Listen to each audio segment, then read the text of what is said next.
Folks, this is your hillbilly historian coming to you from the hills of East Tennessee, part of Appalachia, to give you honesty and truth. And today, boy, am I going to give you some truth.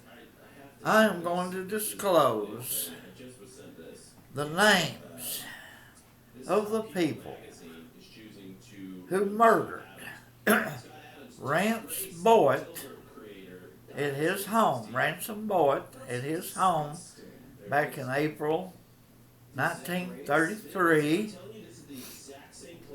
trying to get him to disclose the whereabouts of his son. Now his son, Jerome, had shot and killed the sheriff of Pickett County, Tennessee, and the sheriff's son, Floyd. The sheriff was George Winningham. His son was Floyd Winningham. George was the sheriff. Floyd was his deputy. Excuse me. And Floyd was married, had children, and he also lived in the courthouse as a jailer. And his wife did the cooking for the prisoners and all that. It was the way things were done back 100 more years ago. And George and Floyd and a couple of deputies had gone out to Camp 14, which was one of the Stearns in Tennessee railroad camps, where they had a railroad come in there and they hauled out lumber and coal and whatever resources they could manage to get out of the hilly, mountainous areas, plateau of East Tennessee, close to Middle Tennessee. And Jerome Boyatt had been selling liquor, and he got into a fight with his uncle, who also sold moonshine there at the camp, the employees. And they got in a fight, and the younger man, Jerome, who was only like 21 at the time, kicked the crap out of his uncle. And Talishaw, the guy who ran the camp, called Byrdstown, the county seat, claimed there had been a killing, which there had not. There had just been a fist fight. And Jerome won it pretty quickly, and wasn't no real harm done, but Talishaw was upset. He wanted the law to come out there and do something, and he couldn't do himself, so he called and lied to the people there in Byrdstown, said there'd been a killing. So George and got together, a small group, and they got in a car, a police car, and drove out there. Well, when they got there, they walked up to a box car where Jerome and all his friends had settled in for the night. Talishaw held up the train. They generally rode the train home to no business. And but anyway, Floyd had been drinking, and he fired a couple of shots into the box car, and he took a nip out of the cheek of Jerome's younger brother, Eugene, and Eugene screamed to high heaven. He was deaf and dumb, and but he could scream, and he screamed and woke Jerome up, and Jerome had a 45 automatic, which he was supposedly a pretty good shot. They said he could ride a horse down the clothesline and shoot buttons off shirts hanging on the clothesline at a full gallop. Now, whether that's true or not, I don't know, but he had a reputation as a pretty good shot. And he fired 2 rounds into Floyd and killed him. And he fired about 5 rounds at Floyd, but one of those shots hit George Winningham in the chest or stomach, and which he eventually died in Nashville from that wound. And ambulances couldn't do much for people back then as they do now. And he just bled out too much. By the time he got to Nashville, they couldn't save him. But anyway, Jerome fled into the hills of no business. And George had another son, William, or Willie Winningham, who was sheriff of Clinton County, Kentucky, which is right across the state line from Tennessee. County seat was Albany. And, of course, Willie, being the last surviving Winningham of that family, that immediate family, set on a road of vengeance to get even, to bring Jerome Boyatt to what his version of justice would have been. And that was death. He wasn't even dead. So, but he led posses into the no business area, and they couldn't catch Jerome. They took Jerome's family, his mother, father, and sisters. Eugene had been hurt from that bullet wound in his cheek, and another cousin, Ted, had been hit in the stomach by either George Winningham or Floyd Winningham firing into the boxcar. And so Ransom Boyatt, Jerome's father, and Poppy, his mother, only had daughters left at home, and they were all rounded up and taken to jail in Pickett County. And Willie decided to take Ransom Boyatt, Jerome's dad, back home and torture him and get him to tell where Jerome was at, or at least get Jerome to give up. And they did that. They took Ransom to his home place there in no business.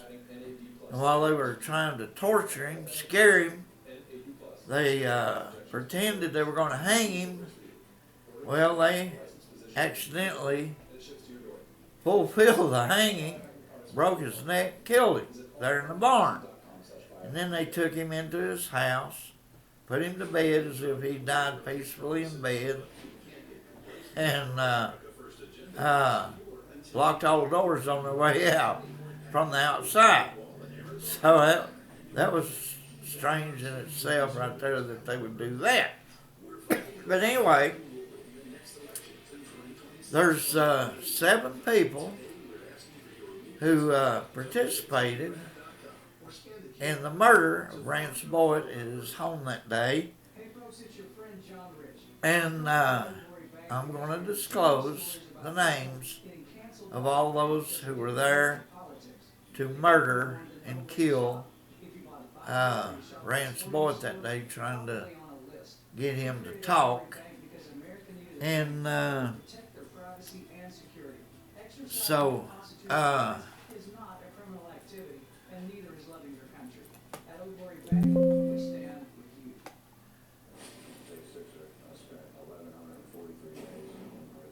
So the 7 or 8 people who were there that day, I'm going to name them. And then, because of the death of his father and the death of another individual and the terrorism that Willie Winningham was creating all throughout no business, Jerome decided to give himself up.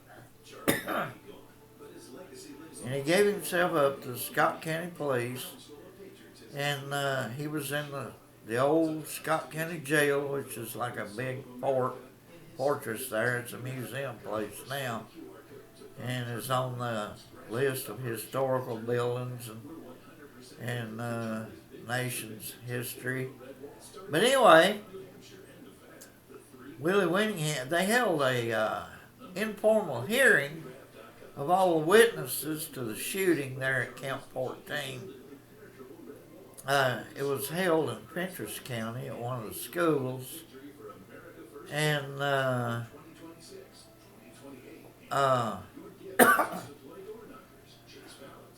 it was managed by one of the justices of the peace from Pickett County, and he, at the end of that hearing, he came to the conclusion that if Jerome, if he goes to trial, he might walk away scot-free, because it was a justified shooting, and he was shooting in self-defense, because Floyd had been drinking and he opened fire first. And he might walk free. Well, Willie Winningham couldn't handle that idea at all. So they decided to get together a posse and go down to the Huntsville jail and drag Jerome out and kill him. There had been another little incident, well, big incident, cost the life of a man. He thought he was killing Harvey Winchester, and he was actually killing his own son. And he went batshit crazy, so he decided to go with this lynch mob and drag Harvey Winchester out and murder him, so that the truth wouldn't get out that he had murdered his own son. But anyway, this posse, I'm going to name them. All 28 members of the posse that dragged Harvey Winchester and Jerome Boyatt out of jail in May 1933, murdered them, took them out the road a little ways and murdered them both. And it was a cold-blooded killing and shameful event. But anyway, there was a guy by the name of John Hendricks who was a professor at Western Kentucky University, and located in Bowling Green, Kentucky. And he did a significant amount of research on this whole event, and his life was threatened that if he let out the truth, they'd drive up there to Bowling Green, they would kill him. So his life was threatened, and he was scared. So he did not publish the truth. He did publish a little 35-page pamphlet. There was nothing but newspaper clippings. And he never really disclosed the honesty and truth of who committed. And he had the names of everybody. He got somebody to talk. And they told who all was at the murder of Ransom Boyatt and no business. You know, there was a hearing on that murder, and they came to the conclusion that it was a murder by a person or persons unknown. So nobody was named publicly, But John Hendricks got the evidence, got somebody to talk and tell who all was involved in that murder. And then he also got somebody to tell who the 28 members of the lynch mob was there at Huntsville that murdered Harvey Winchester and Jerome Boyatt. Now, I am going to disclose all these names that, because they need to be made public. Now, John Hendricks died. He retired finally and moved to live with his daughter in Griffin, Georgia, till he died. And his daughter has all this research that he did, and a woman by the name of Susi Gilmartin did the research, contacted John Hendricks' daughter down in Griffin, Georgia, and got access to all this research. And then she lives in Los Angeles, California, and she sent me a copy of her research.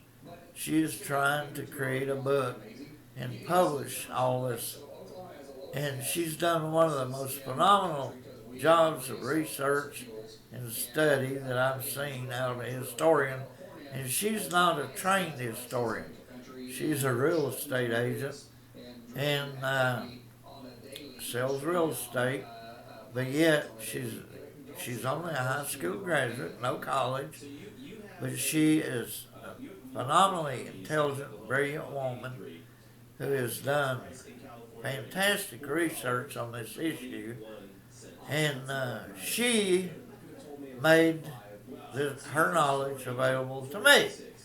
And I intend to, for the first time in the history of this event, I intend to publicly disclose the names of all the people who murdered Ransom Boyatt in no business around April 21st, 22nd of 1933, and I intend to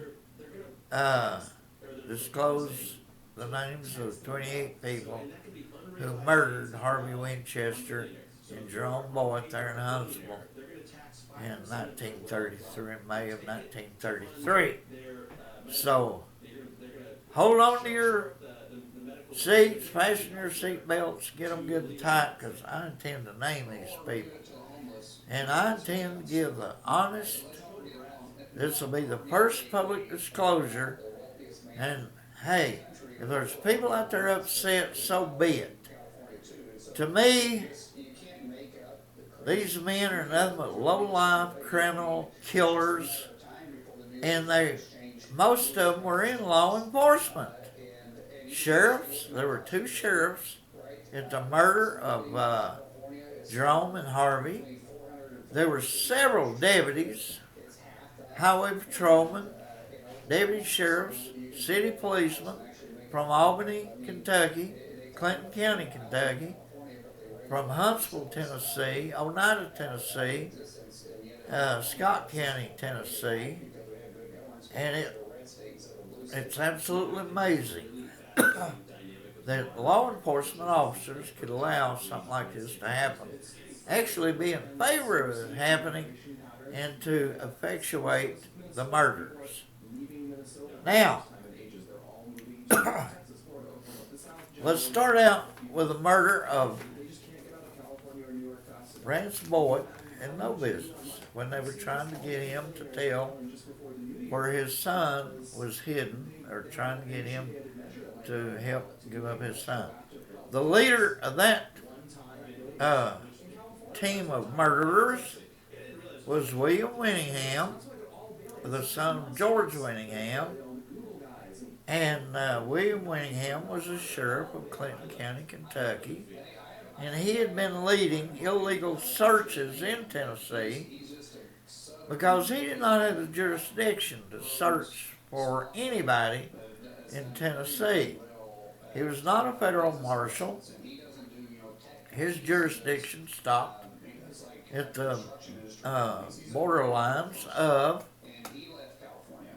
Clinton County, Kentucky. But William Winningham was there no business trying to force Ransom Boyatt to talk. Now, his deputy, Herbert Markham, was with him. George Washington Patton was also there. He was from Clinton County. Ed Fowler, he was from Fentress County. Ed Fowler, Fowler. He was one of those with William Winningham when they murdered Ransom Boyatt. Now, what's interesting, there was a guy by the name of Oscar Thomas. He was a school teacher, math teacher at Oneida Junior High and High School. Now, Oscar Thomas's mother was a kid, Kidd, and the kids were married into the Boyatts. My grandfather was Jerry Morrow Kidd. He married Nellie Boyatt, who was Poppy Boyatt's sister, Rance Boyatt's sister. Poppy was sister-in-law. But Oscar Thomas was at this murder. Now, why? That's a historical question I have not been able to get to the bottom of, nor has anyone else. Now, there's no doubt Oscar had a hatred for kids. Anybody with the name of Kidd. In fact, I had an uncle with the name of Castee Kidd. When he was a student at Oneida, he was going to take a gun and kill Oscar because Oscar was picking on him, bullying him, abusing him. Teacher, student abuse. And Castee was going to take a gun and kill Oscar. And Castee's older brothers, Uriah, Willard, Dillard, and all of them, they talked him out of it and prevented him from going up and killing him. And I had an older brother that was in his math class at Oneida, and Oscar Thomas abused him. Teacher, student abuse, and bullied him till my older brother just couldn't take it anymore, and Dad pulled him out and let him finish the school year at Helenwood Elementary in Scott County.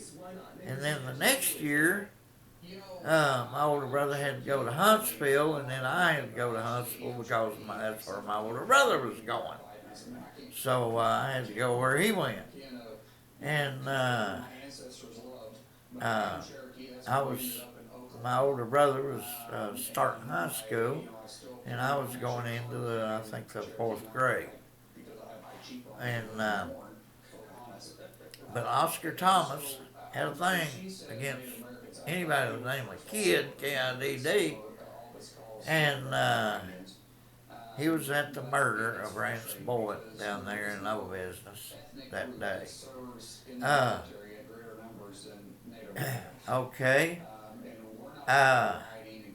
George Washington Patton, Patton, he was out of Clinton County. Most of these people were close to Willie Winningham, who was sheriff of Clinton County. Most of them were his deputies. A guy by the name of Virgil Albertson was at this murder. Virgil Albertson. Everett Jones. And Plato Hancock. These were the 7 or 8 people that were at no business at the murder of Ransom Boyatt, and none of them were ever charged with that murder. Like I say, they had an official hearing, and they determined it was a murder by a person or persons unknown. But John Hendricks knew who they were. He got somebody to talk, and they told who they were, and those are the 7 or 8 people who were at the murder in the killing of Ransom Boyatt in no business back April 21st, 22nd, 1933. And now you have them led by a criminal police officer, a sheriff, an elected sheriff by the name of William Winningham at that murder. Now let's get to the 28 people who were at the murder of Harvey Winchester and Jerome Boyatt in Huntsville in May of 1933. Of course, Willie Winningham, he was leading it.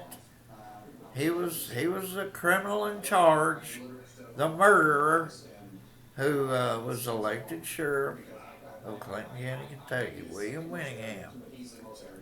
One of his deputies from Albany, Kentucky, Herbert Markham, he was also there. Now, what's interesting, Jerome Boyatt put up a fight, and he took a pistol from Herbert Markham, and he shot Herbert Markham in the hip with Herbert's own pistol. And before he was shot so many times that he collapsed, Herbert lived a while. They hauled him up to a little motel up near Albany, Kentucky, and that's where Herbert Markham died from his gunshot wound. And so Jerome at least got one of his attackers, and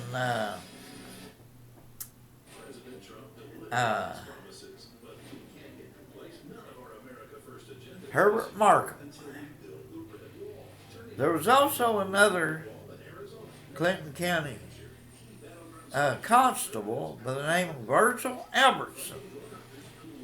He was with the 28 vigilantes that murdered Harvey Winchester and Jerome Boyatt. Virgil Albertson.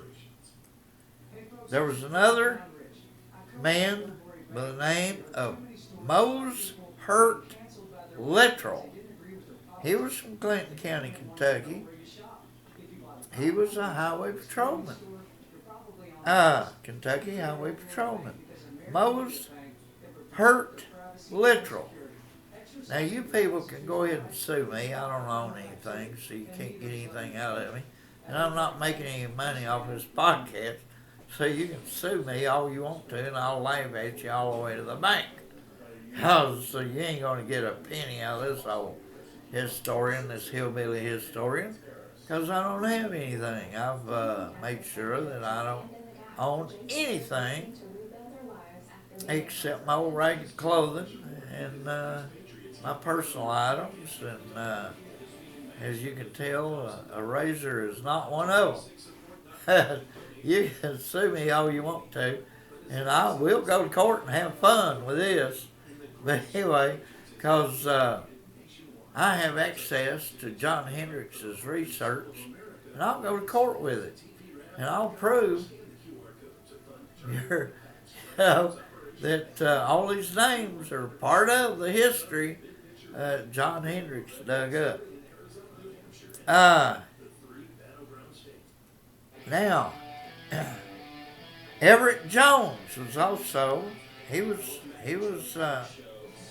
from Albany, Kentucky, came down with Willie Winningham. Willie Winningham led people on a murdering rage, a revenge, a murdering mission. Plato Hancock, he was owner of the Albany Mills, which was one of the big employers in Albany, Kentucky. And Plato Hancock was part of this posse. They really believed in revenge. Amos Floyd Smith from Pickett County, Tennessee, was also part of these people that John Hendricks named. Uh, Sad situation when men of the law, men who run our legal system, can stoop this low. They didn't want justice, they wanted revenge. And they worked hard to get it.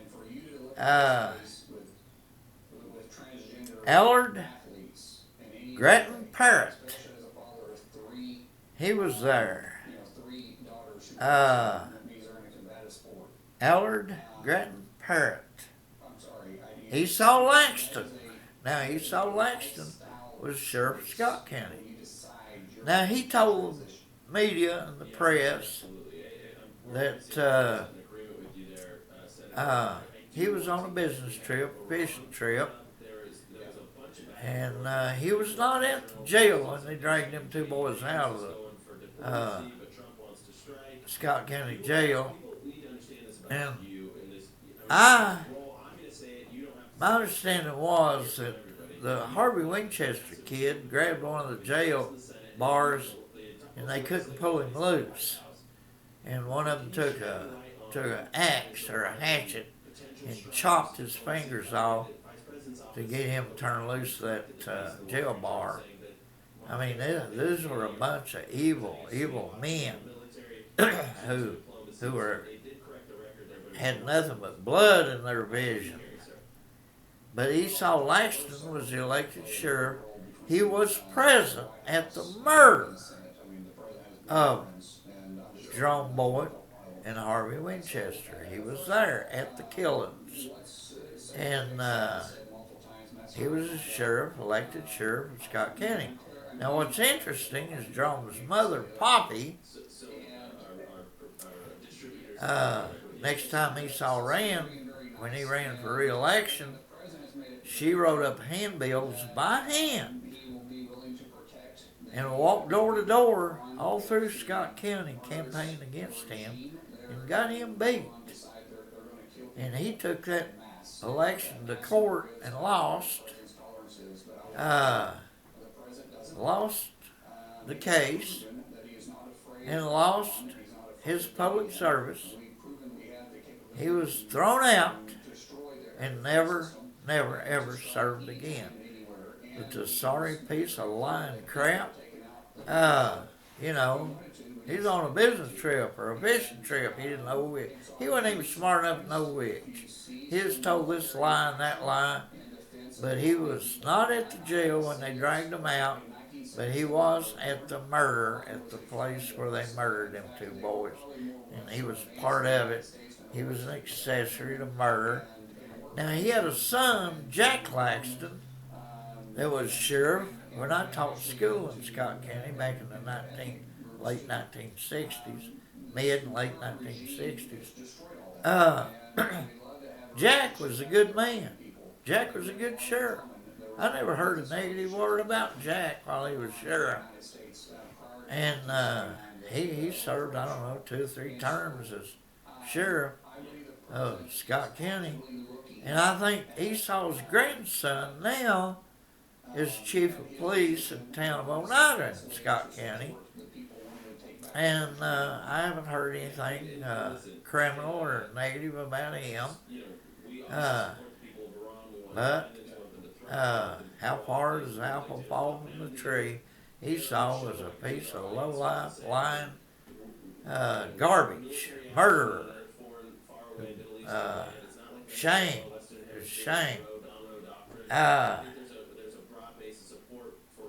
Bill Pennycuff from Scott County, he was a deputy sheriff. Bill Pennycuff was one of the murderers, vigilantes, that helped murder Harvey Winchester and Jerome Boyatt. Maynard King, Scott County deputy sheriff. Maynard King later was assassinated in the streets of Oneida. They laid for him up there. He came out of a restaurant and they opened fire from 3 different directions and shot him down. Didn't even give him a chance to see how'd he do or nothing. So Maynard, he was part of the 28-man group that killed Harvey and Jerome. Uh, John Marion Thompson. He was also a Scott County Deputy Sheriff. John Marion Thompson. He was one of the 28 members of the vigilante squad that murdered them two boys. Of course, Oscar Thomas, he was there. The math teacher from Oneida, who had a hatred for the boys and the kids, who he was kin to. But, I don't know. He was a math teacher. What does that say about him, you know? Oscar Thomas. Willard Bill Dingus. And I think his dad Charles Dingus. But anyway, two Dinguses, Charles Dingus and Willard Bill Dingus. Now, Bill Dingus, 29 years later, in 1962, him and his son shot and killed two deputies, Scott County deputies, and wounded a third one. And they escaped into the woods, and they were talked into giving themselves up.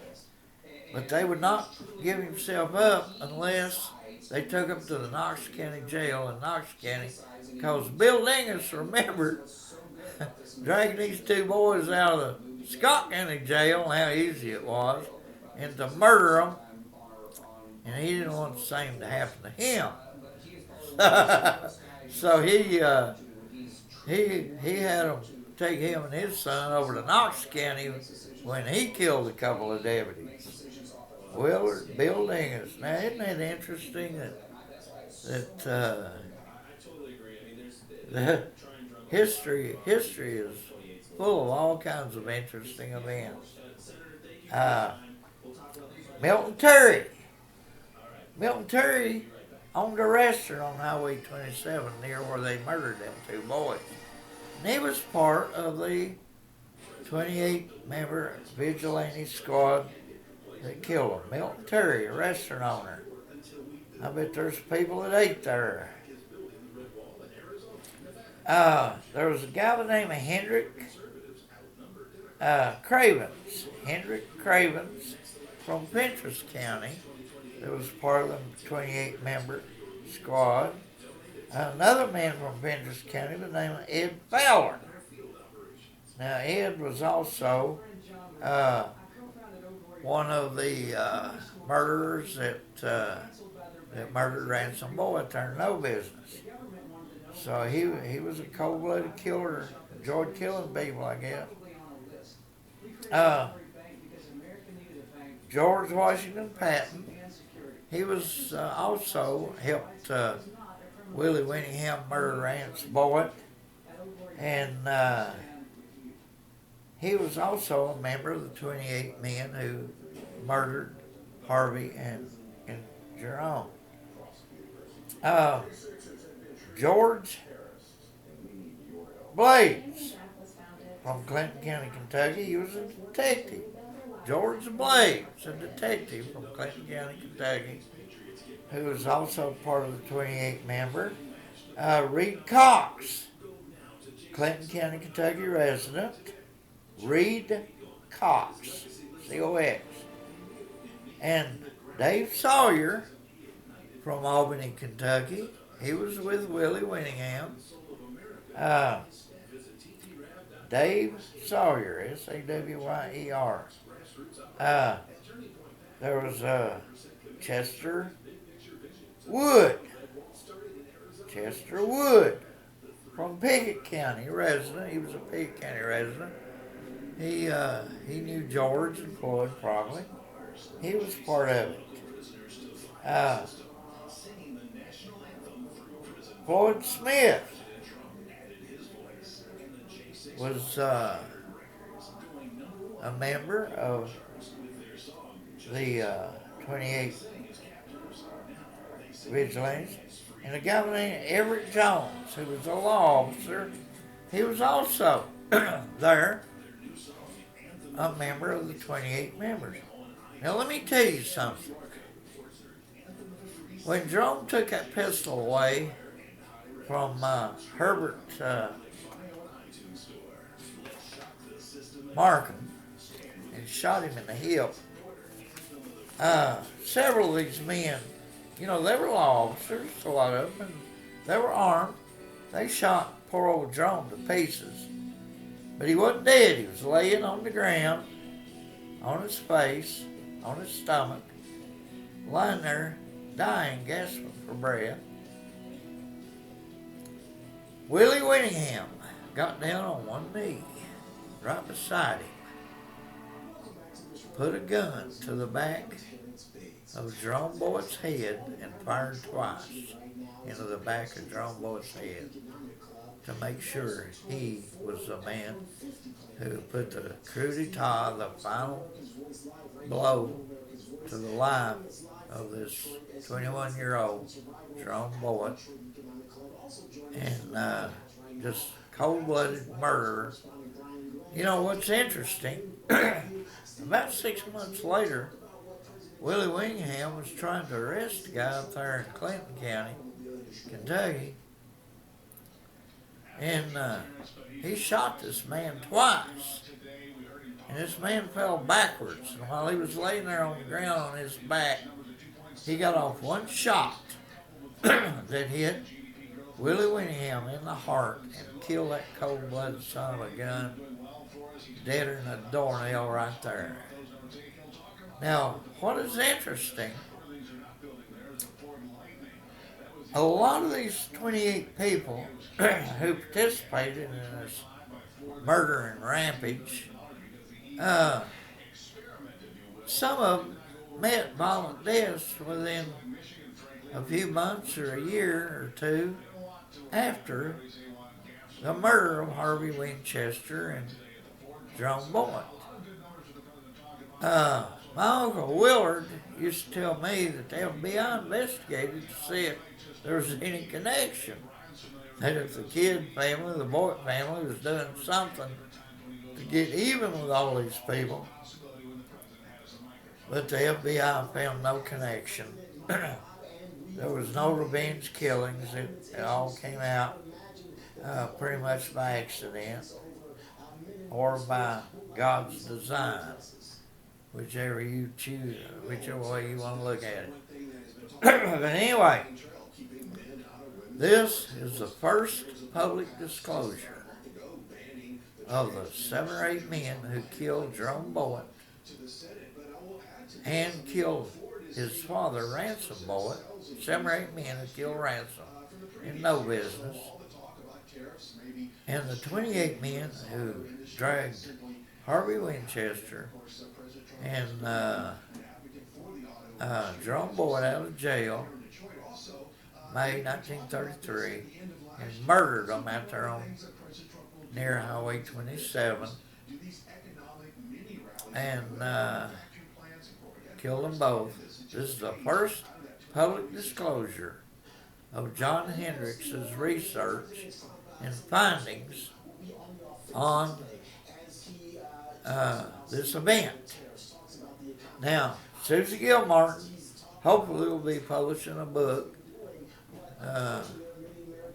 on her findings, because she not only got access to John Hendricks' research, she did a whole lot of independent research on her own and dug up a lot of stuff on her own. And she did a fantastic job. She has contributed to the history of Scott County. The truth, the whole truth, nothing but the truth. That is what people don't want to hear. They don't want the truth. They threatened John Hendricks' life. That if he disclosed the truth that he discovered, they'd kill him. And God knows, after they murdered Rance and Jerome and Winchester and everything, who says they wouldn't have gone over there to Bowling Green and put a bullet in the back of John Hendricks' head? So he never published his findings, But Susi Gilmartin got access to them, and she is working to get all this published. But an event, a small event like this, that I mean, John Hendricks and Susi Gilmartin are two great journalists, researchers, historians who dug this stuff up. The truth, nothing but the truth, honesty and truth, which nobody wants to hear, which nobody wants out there. But I, as a hillbilly historian, intend to see that the truth and honesty gets out there. And hopefully Susi will publish a book. John died before he was able to publish anything except that little 35-book pamphlet that has absolutely nothing but little newspaper articles in it. But it's a little 35-page booklet. You can buy a copy of it at Big South Park headquarters between Oneida and Jamestown, Tennessee. And but he was unable to publish the full, honest truth. But Susi Gilmartin has put together a fabulous job of journalistic research with honesty and truth, and she is not hiding anything, and she has not permitted anyone to divert her from the honest truth. There's been people contact her and try to get her to tell it a different way, but she ain't doing it. She's publishing the honest truth of the entire event, and hopefully she'll go down in history as a great journalist, historian, who was able to get the truth out there. But anyway, this is your hillbilly historian sharing with you the truth of history, the truth that a lot of people don't want out there. And you have a good day.